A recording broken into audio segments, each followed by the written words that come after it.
falar. A redução da maioridade penal é tema recorrente nos debates do Senado, principalmente com a ocorrência de crimes violentos envolvendo menores de idade na nossa sociedade. Nós vamos falar sobre o tema agora com o senador Aloysio Nunes Ferreira.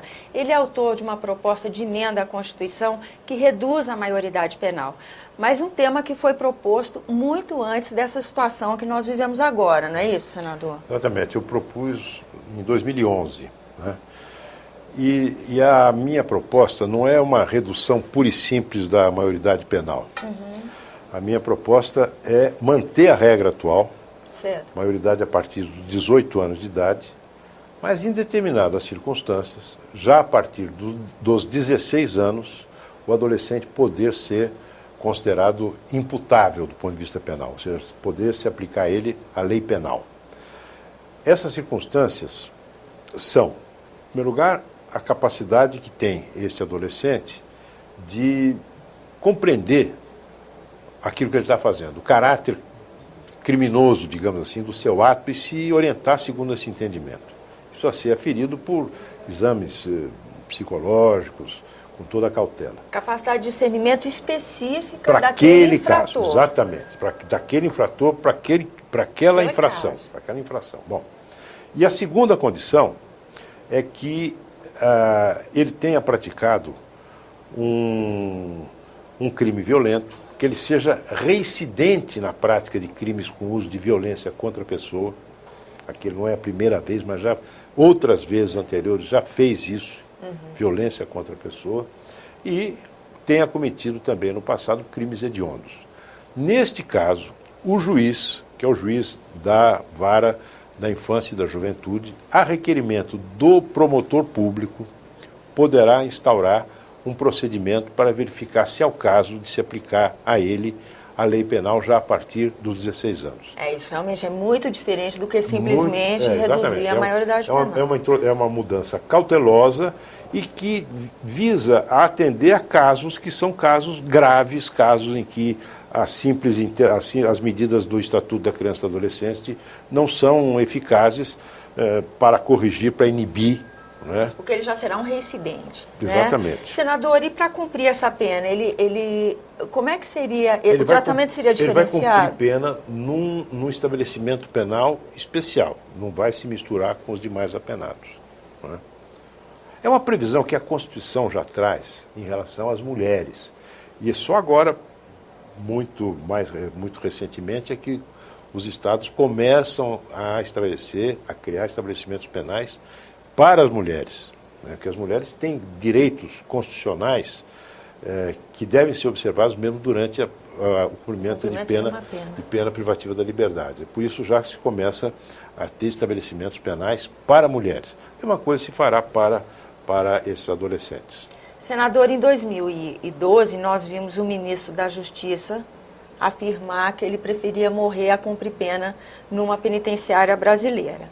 Nesse ano, nós estamos acompanhando a revisão de 2 códigos importantes aqui pelo Senado Federal, o Código Penal e o Código de Execução Penal.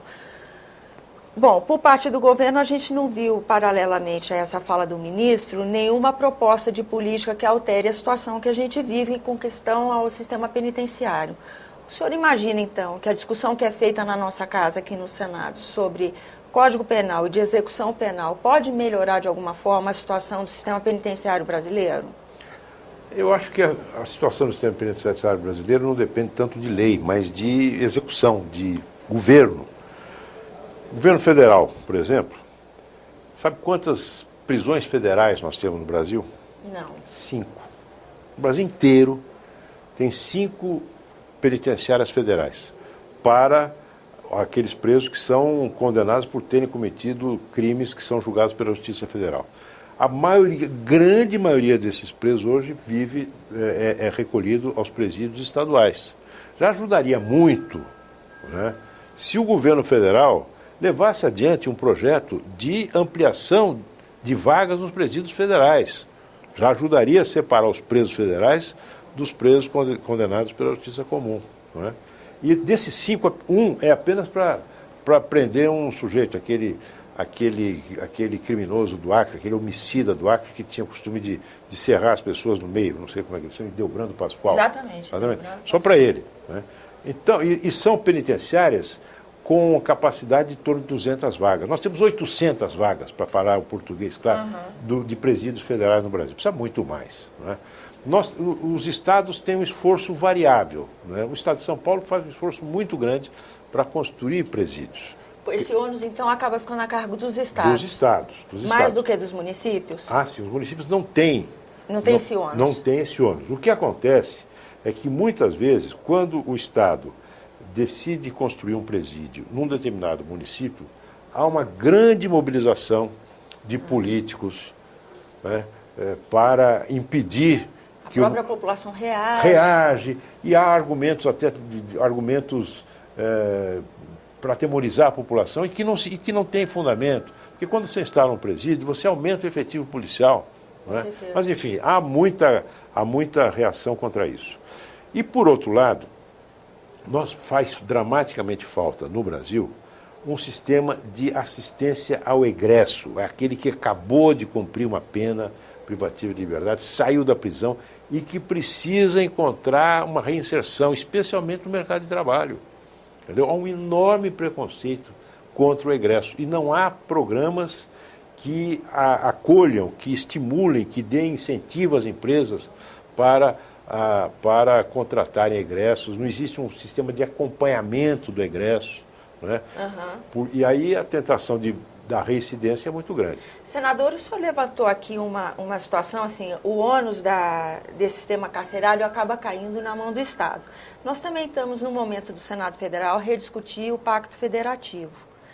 Nessas discussões que a gente tem de reforma tributária, de endividamento dos estados e mesmo do papel de cada ente federativo nesse pacto, são situações como essa, para o cidadão comum poder entender. Nessa hora nós estamos falando da qualidade da saúde, da segurança. Claro. Como é que esses temas se entrelaçam, né?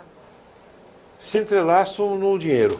E como é que o senhor está vendo a condução dessa reforma do Pacto Federativo? O que nós temos hoje, quer dizer, é um progressivo esvaziamento da capacidade financeira dos estados e dos municípios. Embora eles arquem com grande parte das políticas públicas. Exatamente. Né? No caso dos presídios, aliás, o município não tem o ônus de construir, mas tem uma série de ônus indiretos, né? Porque famílias dos presos vão lá visitar, você tem que ter um sistema de acolhida, você tem que construir, enfim, tem uma série de custos indiretos que o município tem que arcar. E hoje em dia, o governo atual vem na sequência de um progressivo esvaziamento financeiro dos estados e municípios, que se dá porque a carga tributária, que é pesada, ela cresce sobretudo nos tributos que não são compartilhados com os estados e municípios, ficam só na mão da União, né?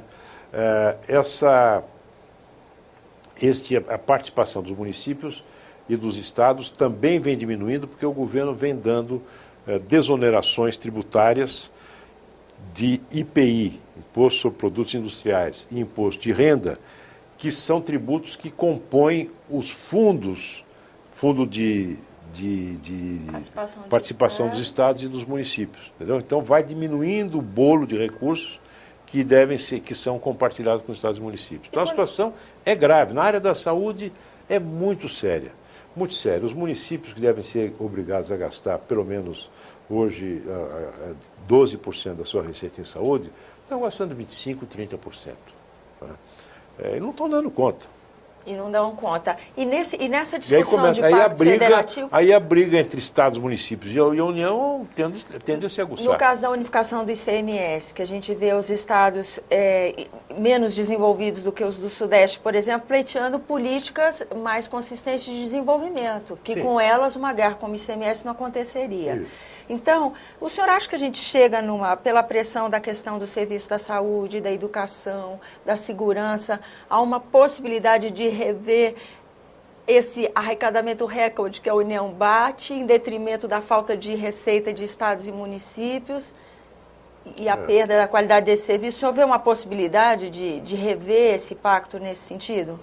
Nós tínhamos que fazer o caminho seria reduzir gastos com a manutenção do próprio próprio aparelho administrativo dos estados, dos municípios e, sobretudo, do governo federal, né?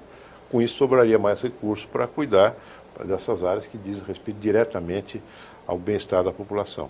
São temas que estão aqui, que podem fazer toda a diferença na vida do cidadão, né, senador? Podem. O senhor é otimista? Moderadamente. Moderadamente.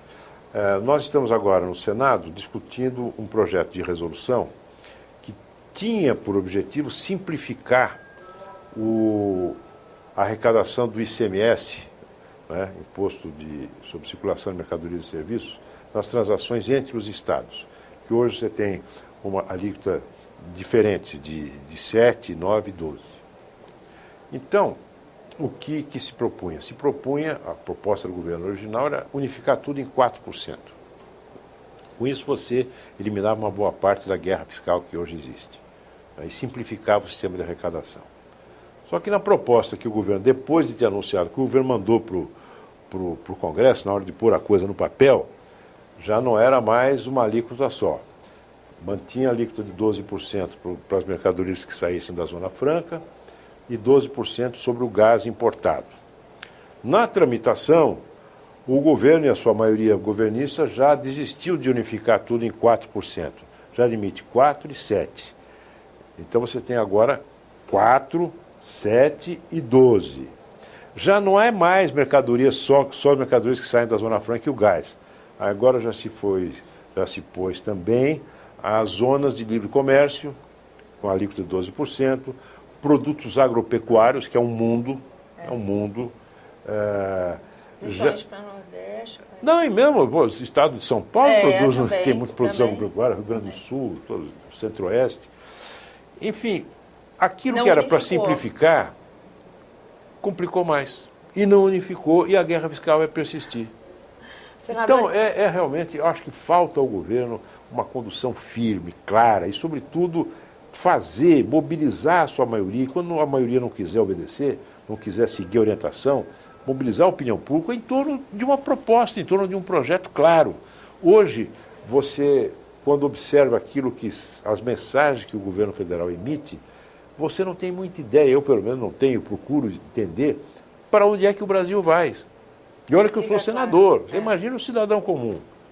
Não é? Imagina, enfim, realmente, eu tenho uma sensação que nós estamos vivendo um período de profundo desgoverno no Brasil. É uma declaração impactante, justamente para finalizar a nossa entrevista. Infelizmente, nosso tema é curto, senador, mas eu gostaria de reforçar o convite para o senhor continuar vindo ao programa Argumento, ainda mais agora como líder do seu partido aqui na casa, para a gente discutir tantos assuntos que estão em pauta no momento. Né? Com o maior prazer. Obrigada pela sua presença, senador. Obrigado. A você que nos acompanha, muito obrigada pela atenção. Esse é o programa Argumento, eu sou Tânia Horma, e se você quiser entrar em contato conosco, ligação gratuita no 0800 61 2211 ou acesse www.senado.leg.br/TV.